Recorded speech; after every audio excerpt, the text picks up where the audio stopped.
Xeyirli ерте Тур эфирда Татарстан яңалыклары студияда Идел Кыямов безнең бүгенге чыгарылышта.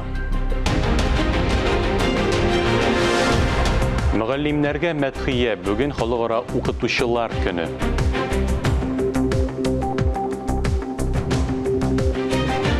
НАС Хәйрия фонды ятим балаларга әни булучылар өчен бәйрәм оештырды.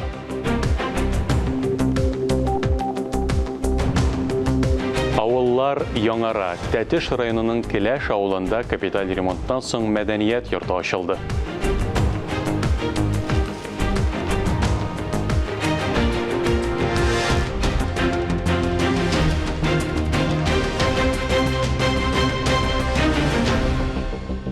Бүген республикада халыкара укытучылар көненә багышланган чаралар оештырыла. Барлык мәгариф учреждениеләрендә педагогларга рәхмәт сүзләре яңгырый, концертлар, очрашулар үткәрелә. Иң зур тантана башкалабызның пирамида мәдәни күңел ачу комплексында уза. Анда 500 кеше катнашыр дип көтелә. Иң яхшы педагогик коллективларны, мөгаллимнәрне тәбриклиләр. Бәйрәм алдыннан Татарстанның мәгариф һәм фән министры Илсур Хәдиуллин безнең телерадиокомпанияда булды. Барлык укытучыларны, ата-аналарны бәйрәм белән котлады. Хөрмәтле укытучыларыбыз, тәрбиячеләребез, җитәкчеләребез, хөрмәтле мәгариф системасында эшләп, балаларны тәрбияләп, аларны яратып, аларга үзләренең күңелләрен, бөтен булган мөмкинлекләрен биреп хезмәт итүче хезмәткәрләр. Сезне барыгызны менә шушы укытучылар бәйрәменнән тәбрик итеп, уңышлар, исәнлек, саулык, күңел тынычлыгы, бәхет, шатлык, матур тормыш, якты киләчәктә исем килә. Чөнки укытучының роле, аның дәрәҗәсе, аның тоткан урыны җәмгыятьтә иң зур әһәмияткә ия. Укытучы мәктәпкә килгән 1-нче сыйныфтан алып 11-нче сыйныфка кадәр аны тәрбияләп, олы тормыш юлына юллама биргән кеше, ул безнең көн саен, һәр даим мактауга, хөрмәткә һәм искә алырга рәхмәт сүзләренә лаек. Шуңа күрә бүген мәктәпне бетереп чыккан барлык укучылар, барлык алар инде хәзер үзләре җитәкчеләрдер. Хезмәт итүче кешеләрдә күп. Мен безнең республикабызның бөтен халкы сезне тәбрик итә. Мин дә шул тәбрикләргә кушылам. Сезгә бары тик күңел тынычлыгы, исәнлек телим. Бәхетле булыгыз, матур итеп яшәгез, сөенегез һәм үзегезнең сөенгәнегезне, үзегезнең күңел тынычлыгыгызны башкаларга бирүне, яшьләрне үстерүне, аларны тәрбияләүне дәвам итегез. Рәхмәт сезгә.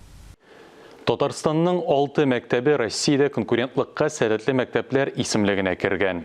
Иң яхшы 100 мәктәпнең 11-е Мәскәү өлкәсендә, 10-сы Санкт-Петербург шәһәрендә, 6-сы Татарстанда. Идел буе федераль округының иң яхшы 20 мәктәбе арасында Татарстанның мәгариф учреждениеләре аеруча игътибарга лаек. Округ беренчелегенә республиканың 4 мәктәбе кергән. Казанның 131 номерлы лицее 1-нче, Федераль университетның Николай Лобачевский исемендәге лицее 3-нче урынны алган. Хәзер парламент хәбәрләре, алар белән сезне Ләлә Зәйнуллина таныштыра. Парламентарийлар Дәүләт Советының көзге сессиясын башлап җибәрде. Беренче утырышта 30-дан артык мәсьәлә каралды. Депутатлар киләсе елга республикада хезмәт базары үзенчәлекләрен чагылдыра торган төбәк коэффициентын билгеләү турында закон проектын кабул итте. Оешмалар мөлкәтенә салым турында республика законына үзгәрешләр кертелде. Җир кодексы үзгәртелде. Чит ил гражданнарына эшкә хокук бирә торган патентның бәясе киләсе елда 4800 сум була. Киләсе сессияның беренче утырышында парламентарийлар шундый карар кабул итте. Республиканың хезмәт, мәшгульлек һәм социаль яклау министры Илмир Зарипова билгеләп үткәнчә, хезмәт базары үзенчәлекләрен чагылдыручы төбәк коэффициентын чит ил гражданнарының физиклары кеременә салым буенча теркәлгән аванс түләүләренә 2 һәм 0 күләмендә билгеләү тәкъдим ителә. Определение регионального коэффициента базируется на соотношении 13% налога на доходы физических лиц от прогнозной среднемесячной ежемесячной заработной платы иностранных граждан на 2022 год в размере 36 923 рублей, а также на размере фиксированного авансового платежа по налогу, который устанавливается на уровне федеральном. И сегодня он определен в размере 1200 рублей с учетом предполагаемого коэффициента дефлятора, который также рассчитывается Министерством экономики Российской Федерации. И таким образом размер регионального коэффициента определит стоимость патента в республике, которая предположительно составит с учетом коэффициента 4800 рублей. Вводимый коэффициент обеспечит поступление налогов от доходов иностранных работников, будет способствовать пресечению теневых выплат заработных плат за счет предоставления юридическим и физическим лицам, в том числе индивидуальным предпринимателям, возможности легально привлекать мигрантов с уплатой соответствующего патента. Профильлі комитетта билгелеп үтілгенше әлігі документ депутатлар тарафынан хупланды. Закон проектына тиешлі хизметлерінің бейелемелері бар. Бірінші укылышта һәм тулайым алганда оешмалар мөлкәтенә салым турында гамәлдәге республика законына үзгәрешләр кертелде. Бу безнең законнарны федераль законнарга туры китерү зарурлыгына бәйле. Федераль закон нигезендә Россиянең бөтен территориясендә бердәм салым чоры нәтиҗәләре буенча оешмалар мөлкәтенә салым түләү вакыты елның 1 мартыннан да соңга калмыйча билгеләнгән. Но напомню, что у нас 5 апреля назначены сроки, поэтому сроки единые здесь устанавливаются. Кроме того, пролонгируется на 2022 и 2023 год льготная ставка по налогу на имущество организации в размере 1,6% в отношении железнодорожных путей общего пользования. Шулай ук парламентарийлар республиканың жер кодексына үзгәрешләр кертте. Экология, табигатьтән файдалану, агросәнгать һәм азык-төлек сәясәте комитеты рәисе Азат Хамаев билгеләп үткәнчә, әлеге документны кабул итү республика законнарын федераль законнарга туры китерү зарурлыгына бәйле. Жер кодексының үзгәрешләре кертү турында Татарстан Республикасы законы проекты әлеге үзгәрешләрне Татарстан Республикасы жер кодексына чагылдыру тәкъдим ителә. Шулай ук күрсәтелгән закон проектында Россия Федерациясының жер кодексының 77 статьясында һәм Россия Федерациясының айрым актларына үзгәрешләр кертү турында 2021 елның 2 июлендәге 299 номерлы федераль законга кертелгән үзгәрешләр исәпкә алынды. Шулай ук хәзердән башлап авыл хуҗалыгы бәйләнешендәге җирләргә караган крестьян фермер хуҗалыклары участогында торак йорт төзү, реконструкциялау һәм эксплуатациялау рөхсәт ителә. Элек законда андый норма юк иде. Республика парламенты тикшерүенә киләсе һәм 2023-24 елларда бюджет планы проекты кертелде. Узган атнада Фәрит Мөхәммәтшин Казакъстанның Казандагы яңа генерал консулы белән очрашты. Сүз ике республиканың ике яклы хезмәттәшлеге турында барды. Депутатлар үз сайлау округларында актив эшләделәр. Тәтеш районының Келәш авылында яңа мәдәният йортын ачтылар. Сез парламент хәбәрләрен карадыгыз. Тәтеш районының Келәш авылында капиталь ремонттан соң мәдәният йорты ачылды. Бу мәдәният илкүләм проекты буенча республика президенты программасы ярдәмендә мөмкин булды. Авыл мәдәният йорты янында Бөек Ватан сугышы фронтына киткән авылдашларга обелиск ачу тантанасы да булды. Тулырак киләсе репортажда. Мәдәният йорты ярты гасыр элек төзелгән, бер тапкырда ремонт ясалмаган. Капиталь зикләндерүне берничә ай эчендә башкарганнар. Моңа 18 миллион сум акча тотылган. Яңартылган мәдәният йортында фольклор ансамбле, бию түрәкләре эшли, заманча китапханә бар. Тантанада Татарстан муниципаль берәмлекләр советы рәисе Әгзам Гобайдуллин, республиканың мәдәният министры урынбасары Ленар Хакимҗанов катнашты. Алар билгеләп үткәнчә, мәдәният йортында өлкәннәргә дә, яшьләргә дә барлык шартлар тудырылган. Сәхнә һәм секцияләре буш тормас дигән өмет зур. 80 елларда bağlı килгәнем бар. Чөнки Утилича дигән мондай хуҗалык иде. Бик атаклы bu колхозның җитәкчесе Ибраһим Балич дигән кеше иде бит инде. Ул заманда бөтен яңа технологиялар авыл хуҗалыгы буенча республикада күп кенә җитәкчеләр монда килеп йөргән торганнар иде инде. Сез карагыз, ул заманда менә нинди матур мәктәп салынган булган. Әйбәт клуб салынган булган. 2 этажлы контора, аннары кафе, столовыйлар. Onun yönetiliğinin bütün kucalıklarda da tetiz yerinde de Respublika'da vücudu bu avluda, bu kucalıkta halkın tırışır işte arkasında, citekçiliği bir yorumda bu arkasında. Şundan da siz en örnek bir kucalıklarının Respublika boyunca bir sergizinde. Tantanaның mühim өлеше төзүчеләргә һәм иҗат коллективларына рәхмәт җиткерү булды. Авыл халкына сәнгать учреждениесен саклап калу өчен теләкләр әйтелде. Бүгенге көндә Аллага шөкер мин шатланып туя алмыйм. Кырларыгыз сөрелгән, җирләрегез чәчелгән. Менә бүген инде капиталь ремонттан соң мәдәният йортын ачып җибәрәбез әйбәт кенә иттереп. Аннан соң инде матур гына иттереп һәйкәлне дә Алла бирсә матур гына иттереп ачып җибәрәбез. Моның өчен мин рәхмәтемне әйтәсем килә авыл халкына беренчедән. Безнең бит инде президентыбыз тарафыннан шундый программа бар. Салым җыю менә бер тәңкә җыйсагыз бит инде 4 тәңкәсен президентыбыз бирә, хөкүмәтебез бирә Татарстаннан. Шулай ук менә бу программа бит инде Рөстәм Нургалиевка бик зур рәхмәт президентыбызга. Авылларыбыз, шәһәребез матурайып килә. Аны барыгыз да күрәсез, күп эшләр эшләнә. Клуб янында авылдашларына яңа обелиск ачтылар.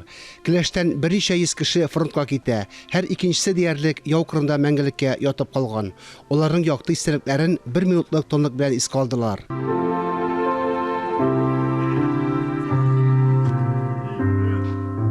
Фанис Мөхәммәтов, Дмитрий Второв, Ленар Хәбибуллин, Илдар Сафиуллин, Татарстан яңалыклары, Тәтеш районы.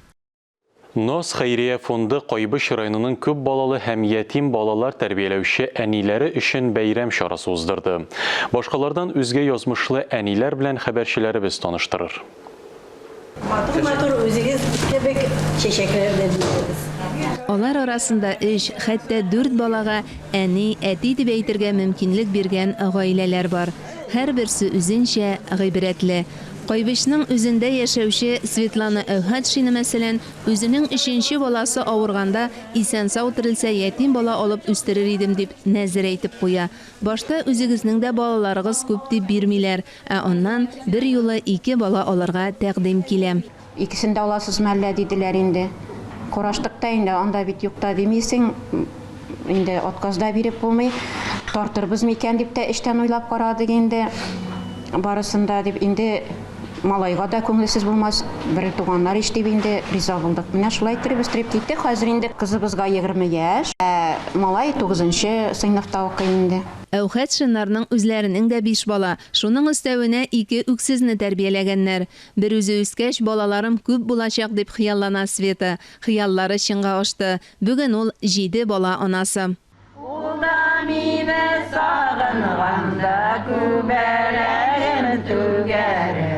Салтыган авылында яшәүче Хәмдия һәм Рауил Бикшәндәевләрнең барлыгы 9 бала. Үзләренең 5 балалары янына тагын 4 ятимне сыендырганнар. Инде кичкенә кызым Кадрия, инде үзем генә үсәм, яни уйнарга да иптәш юк. Әйдә бер бала апатыга дип инде тәнкәгә тигәч менә шулай итеп киттек инде. Андый эштә тәҗрибә юк. Теләк һәм тәвәккәллек кенә иде ди Хәмдия ханым. Инде мен анда кичкенә балалар дип торам, әйберләр дә күп алдык инде, җигелеп чыга дип юк. Бу зур балалар ни булды инде, бер кеше чыкмады. Инде барып килсәк инде шуннан әйтәм инде мәктәп шулай баланы күрергә килдек без инде Самко Надежда Александровна инде бала әле мәктәптә иде. Кайтып хәзер чакырып чыгардылар инде. Бер заманда карасак зур ди бала. 2001 елга Кадрия 2000 елга инде Кадрия җанда чебигенә. 2 метр, миннән дә зур инде бер баш.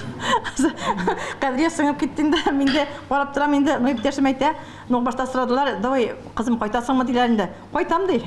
Кайтам дигән кыз Надя исемле булып чыга. Татарчада өйрәнә, Наҗия дип тә эндәшкәлиләр. Алай гына да түгел, районның опека бүлеге Хәмдия ханымны тагын 3 бала алырга кудалый башлый. Бикшәнтәевләр ризалаша.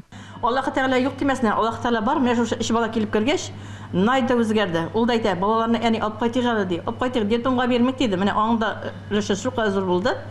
Аннан соң алар килгәч, Аллаһ Тәгалә безгә шул ярдәм иткәндер. Кадриягә дә иптәш булды. Кунакка чакырылган әниләр арасында хезмәт ветераны Роза Саттарова да бар. Ул 43 ел фермада эшләгән. Без сугыш чоры балалар инде. Ну, үскән чагында авыр булды инде, конечно. Ну, хәзер ярый инде. 7 бала үстеп үскәндә дә Хәзердә семьябызда яшибез балалар түгел, семьябыз 7 кеше хәзердә. Әниләргә чәй өстәле артында гөлләр дә, бәйрәм күчтәнәче дә тапшырылды. Наз Хәйрия фонды җитәкчесе Нурания Сәйфетдинова Кайбыш районы әниләрен беренче генә чакыруы түгел, аларны Казанга китерүне район җитәкчесе шәхсән үзе кайгырта ди. Барыгызга да бик зур рәхмәт, Нурания ханыма бик зур рәхмәт, район җитәкчеләренә бик зур рәхмәт. Бик теләп килдек менә. Безгә бик ошый. Бүген спектакльгә чакырдылар, спектакль карарга килдек. Шулай ук Тинчурин театр белән дә күптән хезмәттәшлек итә Наз Хәйрия фонды. Театр коллективы исеменнән дә әниләргә истәлекле бүләкләр тапшырылды. Районнан хәбәр килүе белән шул халык менә халык барсы да җыелып килдек. Сезне күрер өчен именно сезне күрер өчен безнең үзебезгә чакырабыз. Спектакль карар алыннан Кайбыш районы әниләре музей белән танышты. Алар өчен махсус әзерләнгән концерт тыңлады. Мөршидә Җихан, Тахир Хәсәнов, Татарстан яңалыклары. Яңалыклар чыгарылышы дәвам итә. Авылым тавышлары. Әләмбәре районында үткәрелгән фестиваль, конкурс нәкъ шулай атала. Бу хакта тулырак Мордовия телерадиокомпаниясенең Сияжар милли тапшырулар бүлеге хәбәрчеләре белән берлектә эшләнгән репортажда.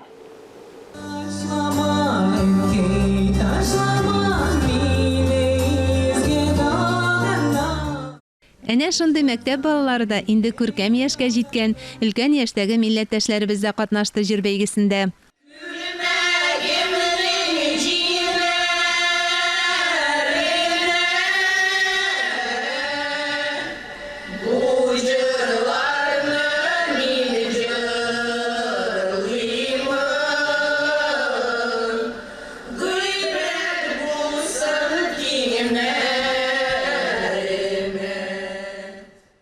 Фестивальдә республиканың 16 районынан һәм Саранск шәһәреннән үзешчән артистлар, фольклор, вокаль коллективлар һәм солистлар татар халык җырларында, заманча эстрада хитларында башкарды. Конкурсантлар ел саен тамашачыларны яңа репертуар, милли костюмнар белән җәлеп итәргә тырыша.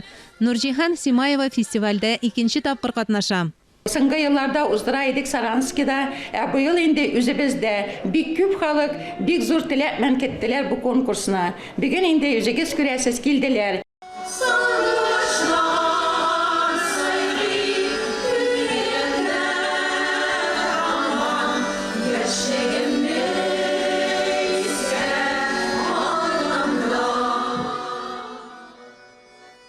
Сәнгать теле һәркемгә аңлашыла. Мордовия Республикасының Якташлар төбәк милли мәдәни автономиясе җитәкчесе Шамил Давыдов белдерүенчә, әлеге фестиваль Мордовия халкының һәм кунакларының күңелен яуларга өлгергән инде. Мы сегодня с вами встретились. Авылым тавышлары конкурсы быел 12нче мәртәбә үткәрелде. Күптән түгел ул республика күләм статус алды. Мондый фестивальләр Россиядәге төрле милләт халыкларына үз гырыф-гадәтен, мәдәниятен күрсәтергә мөмкинлек бирә.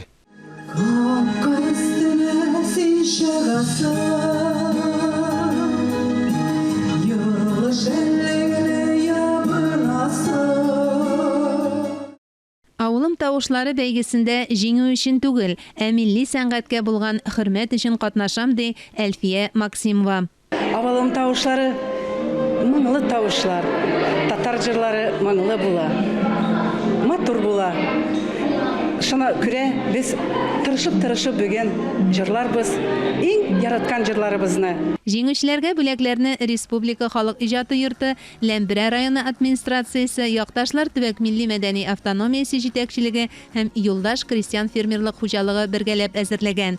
Иминлек кагыйдәләрен саклау ниятеннән фестивальнең гала-концерты тамашачыларга интернет аша тәкъдим ителде. Мордовия дәүләт телерадиокомпаниясенең Сияжар милли тапшырулар бүлеге хәбәрчеләре белән берлектә Мөршидә Җихан, Татарстан яңалыклары өчен.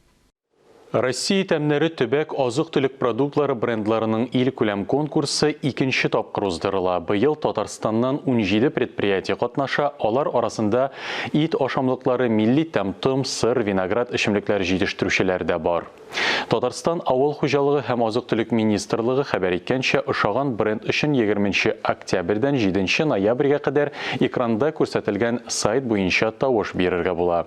Бәйгедә татарча какланган үрдәк ите, алабуга прәннеге, квас эчемлеге, Птичка елабужская конфеты, кәҗә сөтеннән әзерләнгән лайыш сыры, Татарстан виноград ишемлеге, татар балы, болгар үрдәк казысы, Казан үрдәге, татар казысы, каймак, катык, корт, бал, талкыш кәләвә, чәй, Казан чәкчәге тәкъдим ителә. Ә хәзер сүзне журналист Миңназим Сәфәровка бирәбез. Ул милли матбугат чараларына күзәтү ясар. Хәерле көн, мөхтәрәм җәмәгать. Татар матбугаты ниләр турында яза? Әйдәгез бергәләп шул турыда сөйләшеп алыйк. Гадәттән тыш эсселеге белән җистә калган быелгы җәйнең сәламнәре әледән-әле ирешеп тора. Татарстан яшьләр газетасында коры җәйнең бәрәңге кытлыгына китерүе турындагы язманы алгы битенә чыгарып биргән. Шәһәр халкы гына түгел, авыл кешеләре дә бүген бәрәңгене сатып ала икән. Андый ихтыяҗ булганда бәяләр дә 3 тапкырга арткан. Былтыр ярминкәләрдә аның килосын 12-15 сумнан сатсалар, быел исә икенче икмәкнең бәясе 40 сумга кадәр җиткән. Шул бәягә дә бәрәңге тавы авыр дип яза газета, чөнки аны ярминкәгә бик аз алып киләләр дә тиз генә сатып та бетерәләр икән. Бәлки алга таба шулай бәрәңгенең кадерен белә башларбыз. Татарстанга хәзер елына 300 мең мигрант килә икән. Мигрант сүзен бу очракта чит илләрдән килүче эшче куллар дип аңларга кирәк. Димәк, бүген безнең республикага нәкъ шуның кадәр эшче куллар җитешми дигән сүз. Шуның кадәр кешенең көндәлек мәшәкатьләрен кайгырту, дини һәм мәдәни бәйрәмнәрен үткәрү, аларны Татарстан шартларына күндерү кебек эшләрне үз өстенә алган республиканың халыклар дуслыгы йорты хуҗасы, танылган журналист Ирек Шәрипов белән кызыклы әңгәмәләрдә шул ук Татарстан яшьләр газетасыннан укып була. Октябрь айы гадәттәгечә гомер көзенә кергән олыларны хөрмәтләү чараларына бай була. Бөтенебезнең дә барасы җире булгангадыр инде, әлеге темага кагылмый калган матбугат чараларда юк диярлек. Шәһри Казан газетасы да әлеге темага шактый зур урын биргән. Баксаң, картлык без белгән чит илләрдә генә түгел, үзебезнең илдә дә кадерле була башлаган икән. Дөресрәге, олылар үз кадерләрен үзләре белергә өйрәнеп киләләр ди. Безнең өлкәннәргә тагын нинди сыйфатлар хас дигән сорауга да җавапны Шәһри Казан газетасында табырга була. Икенче елын дәвам иткән коронавирус зәхмәте авыл халкына да барып җитте. Хәзер урамлап, хәтта авылы белән дә урыйлар. Коронавирус шәһәр чирегенә булудан күптән узды инде. Соңгарыда исә авыручылар саны да, аны авыр кичерүчеләр, үлүчеләр саны да арта бара. Хастаханәләрдә буш урыннар юк. Шир яшьләрне аяктан йыга. Ул авырлы хатыннарны да, балаларын да аямый. Авылларда исә моңа рухи авырлык тәстәлә. Күршеләренең гомер бакый ачык торган капкасы ябылсын әле. Газета журналисты Татарстан авылларында хәлләрне күзәтеп чыккан.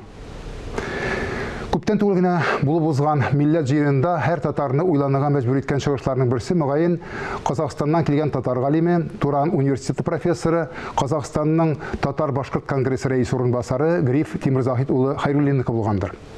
Татарның санын ни өчен кими? Бердәмлекне саклап калу өчен ниләр эшләргә кирәк? Җанисәп вакытында без ни өчен татар дип язылырга тиеш? Дигән сорауларга җавапны әлеге асыл затыбыз белән булган әңгәмәдән укып белергә була. Укудан һәм фикерләүдән аерылмасак иде дигән теләктә бүгенгә сезнең белән саубуллашам. Исәнлектә күрешик. Әлеге сәгатькә шундый яңалыклар иде. Без сезнең белән саубуллашабыз. Коронавирустан прививка ясатырга онытмагыз, үзегезне һәм якыннарыгызны саклагыз. Исән-имин булыгыз.